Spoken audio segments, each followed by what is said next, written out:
ഡോക്ടർമാരെ എത്ര വലിയ ഷുഗറും കൺട്രോൾ ചെയ്യാനുള്ള ഒരു മരുന്നായിട്ടാണ് നമ്മുടെ അങ്കമാലിക്കാരത്തി ഷോളി ചേച്ചിയാണ് വലിയൊരു കുളത്തിന്റെ അത്ര ചട്ടി. അതായത് നമ്മൾ 240 ലിറ്ററിനെ വറ്റിച്ച് 30 ലിറ്ററിലേക്ക് കൊണ്ടുവരണം. അത്രയും വറ്റി കഴിയുമ്പോഴാണ് നമ്മുടെ കഷായം ശരിക്കും ആവുന്നത്. 4 ദിവസം എടുക്കും നമ്മളിത് വറ്റി വരാനായിട്ട്. അതിന്റെ ഡീറ്റെയിൽസ് ഒന്ന് പറഞ്ഞു ചേച്ചി. 240 ലിറ്ററിന്റെ ഒരു അണ്ടാവിൻ്റെ അകത്ത് ഈ സകലമാന 12-14 കൂട്ടം സാധനങ്ങൾ പൊട്ടിച്ചിട്ടിട്ട് അത് ഇളക്കി 4 ദിവസം എടുത്ത് അതിന് 40 ലിറ്റർ ആയിട്ടോ 30 ലിറ്റർ ആയിട്ടോ കണ്ടോ ചുരുക്കിയിട്ടാണ് ചേച്ചി മരുന്ന് ഉണ്ടാക്കുന്നത്. മരുന്നല്ല, ഇതിന് ഒരിക്കലും മരുന്നെന്ന് വിളിക്കാൻ പറ്റത്തില്ല, ഫുഡ് സപ്ലിമെന്റ് ഉണ്ടാക്കുന്നത്. അപ്പോൾ ഇതെല്ലാം കൂടെ ചേർത്തിട്ടാണ് ഇത് ഉണ്ടാക്കുന്നത്. ഈ സകലം ഈ ആയിരിക്കുന്ന സകല സാധനങ്ങൾ നിങ്ങൾ കണ്ടില്ലേ, ഇതെല്ലാം കൂടെ പൊടിച്ചിട്ട് ഇതിന്റെ ഓരോ സാധനങ്ങളും നിങ്ങൾ ചുമ്മാ ഫോണിൽ എടുത്തിട്ട് ഇങ്ങനെ ചുമ്മാ ഗൂഗിളിൽ ടൈപ്പ് ചെയ്ത് നോക്കണം. ഇപ്പം മരമഞ്ഞൾ എന്ന് പറഞ്ഞാൽ അടിച്ചിട്ട് അതിന്റെ കെമിക്കൽ കോമ്പൗണ്ട്സ് എന്തൊക്കെയാണെന്ന് അടിച്ചു നോക്കണം. അപ്പോൾ ഒരു വലിയ ലിസ്റ്റ് വരും. ഒരു സാധനത്തിലുള്ള ഇത്രയും കെമിക്കൽസ് എന്ന് പറയും. അതേ ഇൻറ്റു ഈ എത്ര 14 അങ്ങോട്ട് കൂടെ സാധനങ്ങളുള്ളൂ, ഇൻറ്റു 14 എത്ര കെമിക്കൽസ് കാണും. ഈ കെമിക്കൽ എല്ലാം കൂടെ ചേർത്തിട്ടാണ് ഈ ഒരു സാധനം എല്ലാം കൂടെ കൂട്ടിക്കുഴച്ചിട്ട് ഉണ്ടാക്കുന്നത്. അതിലേതൊക്കെ സാധനം നിനക്കൊക്കെ വേണ്ടതുണ്ട്, ഏതൊക്കെ വേണ്ടാത്തതുണ്ട്, അതിലേതൊക്കെ റിയാക്ഷനും സൈഡ് എഫക്റ്റുകളും ഉണ്ടാക്കുന്നതാണ്, അത് ഏതൊക്കെ നിങ്ങളുടെ അവയവങ്ങളെ കേടാക്കാൻ ചാൻസസ് കൂടുതലാണ്, എന്തൊക്കെ റിയാക്ഷൻസ് ഉണ്ടാകുന്ന ഒരു പിടിവന്മാർക്കില്ല. ഇതുകൊണ്ടാണ് നമ്മൾ പണ്ടേ പറയാറുണ്ട്, ഈ ആയുർവേദത്തെ നമ്മൾ മരുത്വാമല, അതായത് മറ്റേ കഥയിൽ ഹനുമാൻ ചുമന്നുകൊണ്ട് വരുന്ന മരുത്വാമലയില്ലേ, അതുമായിട്ട് നമ്മൾ കമ്പയർ ചെയ്യുന്നത് അതുകൊണ്ടാണ്. കാരണം ആ മരുത്വാമലയിൽ മൃതസഞ്ജീവനി എന്ന് പറയുന്ന ഒരു ചെറിയൊരു ചെടിയുണ്ട്. അതാണ് അതിനുവേണ്ടിയാണല്ലോ അണ്ണൻ അറിയാത്തതുകൊണ്ട് ഈ മല മൊത്തം പൊക്കിക്കൊണ്ടുവരുന്നത്. ഈ മലയാണ് ആയുർവേദം. ഈ മല മുഴുവനായിട്ട് വിഴുങ്ങാനാണ് ആയുർവേദം പറയുന്നത്. എന്നാൽ മോഡേൺ മെഡിസിൻ പറയുന്നത് എന്താ, ആ മലയുടെ അകത്തുള്ള മൃതസഞ്ജീവനി എന്ന് പറഞ്ഞ ചെടി, അതിൻ്റെ അകത്തുള്ള ഒരു മോളിക്യൂള്, പ്രവർത്തിക്കുന്ന ഏതെങ്കിലും ഒരു മോളിക്യൂള്, അതായത് എഫക്റ്റ് കൂടുതലും സൈഡ് എഫക്റ്റ് കുറവുള്ള അതിൽ ഈ രോഗത്തിന് പ്രവർത്തിക്കുന്ന മോളിക്യൂള് വേർതിരിച്ചെടുത്തിട്ട് നിങ്ങൾക്ക് മരുന്നായിട്ട് തരാനാണ് മോഡേൺ മെഡിസിൻ പറയുന്നത്. പക്ഷേ ആയുർവേദം പറയുന്നത് അങ്ങനല്ല. അതുകൊണ്ടാണ് നമ്മൾ ഈ മരുത്വാമല മുഴുവനായിട്ട് വിഴുങ്ങേണ്ട ആവശ്യമില്ല എന്ന് നാളായിട്ട് ഇങ്ങനെ പറഞ്ഞുകൊണ്ടിരിക്കുന്നത്. ബാക്കി കൂടെ നോക്കാം. അതായത് ശരീരത്തില് ഷുഗർ ലെവൽ കുറയ്ക്കാൻ വേണ്ടിയിട്ട് നമ്മൾ ഉണ്ടാക്കുന്ന ഒരു മരുന്നാണ്. കൺട്രോൾ ചെയ്യാൻ വേണ്ടിയിട്ട് നമ്മൾ ചെയ്യുന്ന ഒരു മരുന്നാണ് പ്രാണട്ടോൺ എന്നാണ് നമ്മുടെ മരുന്നിന്റെ പേര്. ഇപ്പൊ മെയിൻ ഇൻഗ്രീഡിയൻസ് എന്ന് പറയുന്നത് നെല്ലിക്ക, ചിറ്റമൃത്.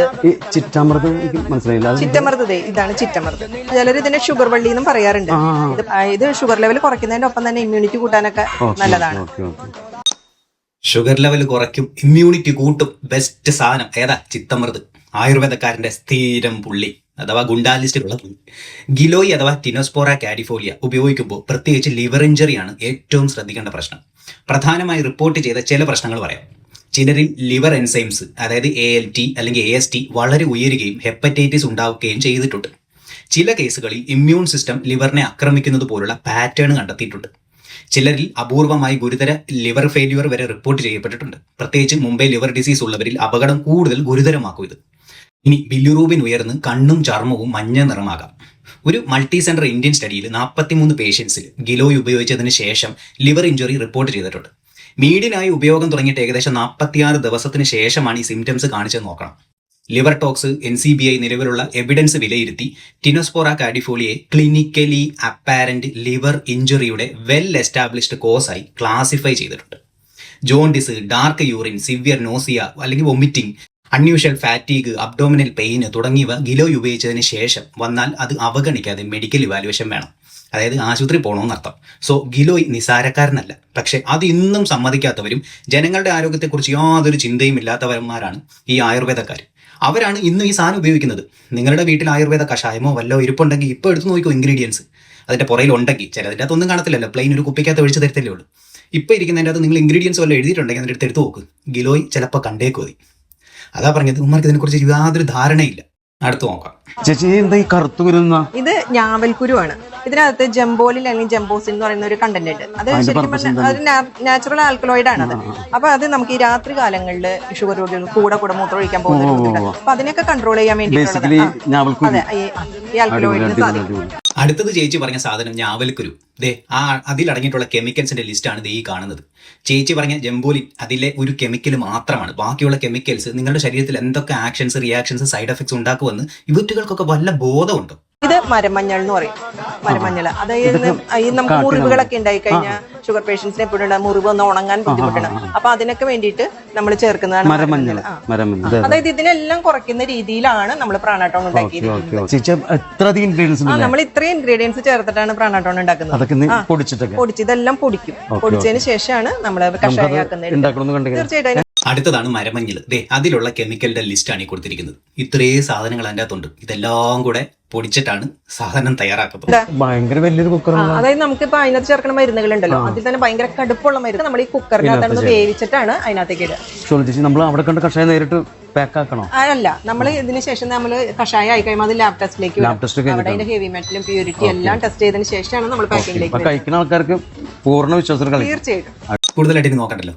ടെസ്റ്റ് ഒക്കെ ചെയ്യും കേട്ടോ. നോബൽ സമ്മാനം വല്ലോ ഈ ചേച്ചി അടിച്ചുകൊണ്ട് നമ്മുടെ നാട്ടിന് കൊണ്ട് തരുമോ എന്നറിയത്തില്ല. ഗിലോയ് ഫോർമുലേഷന്റെ ആക്ച്വൽ സാമ്പിൾസിൽ കെമിക്കൽ ടോക്സിക്കോളജി അനാലിസിസിന് വിധേയമാക്കിയ ഒരു മൾട്ടി സെന്റർ ഇന്ത്യൻ സ്റ്റഡിയിൽ പരിശോധിച്ച 6 സാമ്പിളിൽ 2 സാമ്പിളിൽ മെർക്കുറി, ആർസെനിക്, ലെഡ് പ്രിസ്ക്രൈബ്ഡ് ലിമിറ്റിനേക്കാൾ കൂടുതലായി കണ്ടെത്തിയിട്ടുണ്ട്. ഈ ചേച്ചി ആ മൈക്രോസ്കോപ്പിൽ കൂടെ നോക്കി എന്താ കണ്ടെത്തുന്നത് അറിയത്തില്ല, ചുമ്മാ പുറംപൂച്ച് കാണിക്കുന്നേ. ഇന്ത്യയിലെ drug and magical remedies act, objectionable advertisement എന്ന് പറഞ്ഞ ആക്ട് 1954 അതിലെ സെക്ഷൻ 3, 4, 5 എന്നിവ പ്രകാരം ചില രോഗങ്ങൾ അല്ലെ മരുന്നുകൾക്ക് മാജിക്കൽ റെമഡീസ് ഉപയോഗിച്ച് ചികിത്സിക്കുമെന്ന് അവകാശപ്പെടുന്ന അഡ്വർടൈസ്മെന്റ് നിയന്ത്രിച്ചിട്ടുണ്ട്. പക്ഷെ നമ്മുടെ നാട്ടിൽ ഇതൊന്നും നോക്കത്തൊന്നുമില്ല. ഇന്ത്യയല്ലേ? നിങ്ങൾക്ക് ഇത്രയും വലിയൊരു ചെമ്പുണ്ടെങ്കിൽ നിങ്ങൾക്കും ഇതുപോലെ ഈ സാധനങ്ങളെല്ലാം കൂടെ കൂട്ടിയിട്ട് ഏതെങ്കിലും ഒരു മരുന്ന് ഇറക്കാന്നേ ഉള്ളൂ. വലിയ പാടൊന്നുമില്ല. സ്റ്റേറ്റ് ലൈസൻസിങ് അതോറിറ്റി, യൂണിയൻ ടെറിട്ടറിയിൽ അതായത് UT ഗവൺമെന്റിന്റെ ഒരു ലൈസൻസ് അതോറിറ്റിയാണ് ആയുർവേദ ശുദ്ധ യുനാനി മരുന്നുകളുടെ മാനുഫാക്ചറിംഗ് ലൈസൻസ് നൽകുന്നത്. അതുകൊണ്ട് ആ മരുന്നൊരു ലൈസൻസ് എടുത്താൽ മതി. എന്നിട്ട് ഇതുപോലെ എന്തെങ്കിലും ഒരു അവകാശവാദത്തോടു കൂടി ഞാൻ ഒരു മരുന്ന് ഉണ്ടാക്കിയിട്ടുണ്ട്, ഇതിപ്പം ഷുഗർ എന്നല്ലേ പറഞ്ഞു, പ്രഷർ ഉറയ്ക്കാനുള്ള ഒരു സാധനമാണെന്ന് പറഞ്ഞ് നിങ്ങൾ ഇറക്കിക്കോ, ഒരു പ്രശ്നമില്ല. നിങ്ങളുടെ ഏതെങ്കിലും ഒരു ഇച്ചിരി വൃത്തിയുള്ള സ്ഥലത്തിട്ട് ഉണ്ടാക്കണമെന്ന് മാത്രമേ ഉള്ളൂ. അപ്പോൾ ഇങ്ങനെ ഉണ്ടാക്കി നിങ്ങൾക്കും വിൽക്കാം, നിങ്ങൾക്കും ഇതുപോലെ നാട്ടുകാരെ പറ്റിച്ച് ജീവിക്കാം. ഇനി കമന്റ് ബോക്സിൽ വരാൻ പോകുന്നവന്മാരോടാണ് ഇനി പറയാനുള്ളത്. കാരണം ഇതിനു മുമ്പ് ഇറക്കിയ പല വീഡിയോസിലും എൻ്റെ അനുഭവം അത് തന്നെയാണ്. നിങ്ങളിപ്പോൾ ഒരു കാര്യത്തെക്കുറിച്ചൊരു കാര്യത്തിൻ്റെ നെഗറ്റീവ് വശങ്ങൾ എടുത്ത് പറയുമ്പോൾ ഇവന്മാർ അതിനെക്കുറിച്ച് ഒരു അക്ഷരം താഴെ ഒന്നും മിണ്ടത്തില്ല. എന്നിട്ട് പറയാൻ പോകുന്നത് ഇപ്പോൾ ഇതിൽ ആയുർവേദത്തിനെ കുറിച്ച് പറഞ്ഞതുകൊണ്ട് മോഡേൺ മെഡിസിൻ്റെ കുറേ കുറ്റങ്ങൾ താഴെ കൊണ്ടുവെക്കും. ഇതിൽ മനസ്സിലാക്കേണ്ട ഒന്നാമത്തെ വിഷയം എന്ന് പറഞ്ഞാൽ മോഡേൺ മെഡിസിൻ്റെ കുറ്റങ്ങൾ കണ്ടുപിടിച്ച് പുറത്തു കൊണ്ടുവരുന്നതും ആ മരുന്നുകൾ പിൻവലിക്കുന്നതും എല്ലാം ആരാ? ഈ ആയുർവേദക്കാരാണോ? അതോ ഹോമിയോയോ യുനാനിയോ സിദ്ധയോ അക്യുപഞ്ചറോ അമരാണോ? അമ്മാർ റിപ്പോർട്ട് കൊടുത്തിട്ടാണോ ഈ മരുന്ന് പിൻവലിക്കുന്നത്? അല്ല, ഇതിറക്കിയവർ തന്നെയാണ് പറയുന്നത് ഇന്ന പ്രശ്നങ്ങൾ വീണ്ടും കൂടുതലായിട്ട് കണ്ടെത്തുന്നു, അതുകൊണ്ട് ആ മരുന്ന് പിൻവലിക്കുന്നു എന്ന് പറയുന്നത്. ഒരു മരുന്ന് എന്തുകൊണ്ട് പിൻവലിക്കുന്നു, ആര് പിൻവലിക്കുന്നു, എങ്ങനെയാണ് അത് പിൻവലിക്കാനുള്ള അതിൻ്റെ പ്രൊസീജിയർ, അതിൻ്റെ പുറകിൽ നടക്കുന്ന പണികൾ എന്തൊക്കെയാണ് എന്ന് നിനക്കൊക്കെ വല്ല ധാരണയുണ്ടോ? ഇല്ല. അപ്പോൾ ഈ നെഗറ്റീവ് കൊണ്ടിട്ടല്ല നിങ്ങൾ ഇതിനെ ഡിഫെൻഡ് ചെയ്യേണ്ടത്. ഇപ്പോൾ ഉദാഹരണത്തിന് നിങ്ങൾ ഇസ്ലാമിനെ കുറ്റം പറഞ്ഞ് ഒരു വീഡിയോ ചെയ്ത് നോക്കുക. താഴെ വരുന്ന കമന്റ് ആ പറഞ്ഞ വിഷയത്തെക്കുറിച്ച് ഒന്നും ആയിരിക്കത്തില്ല. താഴെ വരുന്ന എന്തായിരിക്കും അറിയോ? നീ സംഖ്യയാണല്ലേ, നീ അവന്മാരെ നിന്ന് ഫണ്ട് മേടിച്ചിട്ട് ഞങ്ങൾക്കെതിരെ സംസാരിക്കുവാന്ന് പറയും. വേണ്ട, നിങ്ങൾ ഒരു ഹിന്ദു വിമർശന വീഡിയോ ചെയ്ത് നോക്ക്. അപ്പോൾ താഴെ വരുന്ന എന്താ പറയുക? എടാ കള്ള തുടാപ്പി, നീ അവന്മാരുടെ ആളല്ലേ, അല്ലെ നീ കൃസംഖ്യയല്ലേ എന്ന് പറയും. അതാണ് നെഗറ്റീവ് വെച്ചിട്ട് അടിച്ചിടുക എന്നുള്ള പരിപാടിയുള്ളൂ. അപ്പോൾ പറയാനുള്ളത് ഇതിനെക്കുറിച്ച് എന്തെങ്കിലും നിങ്ങൾക്ക് പറയാനുണ്ട് താഴെ ഒന്ന് പറയാം. മാന്യമായിട്ടുള്ളതാണ് ഭാഷയിലാണ് പറയുന്നതെങ്കിൽ മാന്യമായ മറുപടി കിട്ടും. അല്ലാത്തവരോട് ഒരു മറുപടിയില്ല. കാരണം പറഞ്ഞിട്ട് കാര്യമില്ല. നിങ്ങൾ ഈ അന്ധമായ പൈതൃകവാദം കൊണ്ട് അന്ധമായി പോയവരാണ്. സോ നിന്നോടൊന്നും പറഞ്ഞിട്ട് ഒരു കാര്യമില്ല. ഞാൻ കഴിഞ്ഞ വീഡിയോ ചോദിച്ച അതേ ചോദ്യം തന്നെ ഇപ്പോഴും ഞാൻ ചോദിക്കുന്നു. ഏതെങ്കിലും ഒരു ആയുർവേദ മരുന്ന് അതിൽ സൈഡ് എഫക്റ്റുകൾ കണ്ടെത്തിയിട്ട് അയ്യോ ഇത് നിങ്ങളുടെ ശരീരത്തിന് നല്ലതല്ല കേട്ടോ എന്ന് പറഞ്ഞിട്ട് പിൻവലിച്ചതായിട്ട് നിങ്ങൾ കേട്ടിട്ടുണ്ടോ? ഒരു ഹോമിയോ മരുന്ന് പിൻവലിച്ചതായിട്ട് നിങ്ങൾ കേട്ടിട്ടുണ്ടോ? ഇല്ല, കേൾക്കത്തില്ല. കാരണം എന്താ? സ്റ്റഡീസ് വേണം. അതിനെക്കുറിച്ചുള്ള വ്യക്തമായ സ്റ്റഡീസ് ഉണ്ടെങ്കിൽ മാത്രമേ അത് നിങ്ങൾക്ക് തിരിച്ചറിയാൻ കഴിയത്തുള്ളൂ.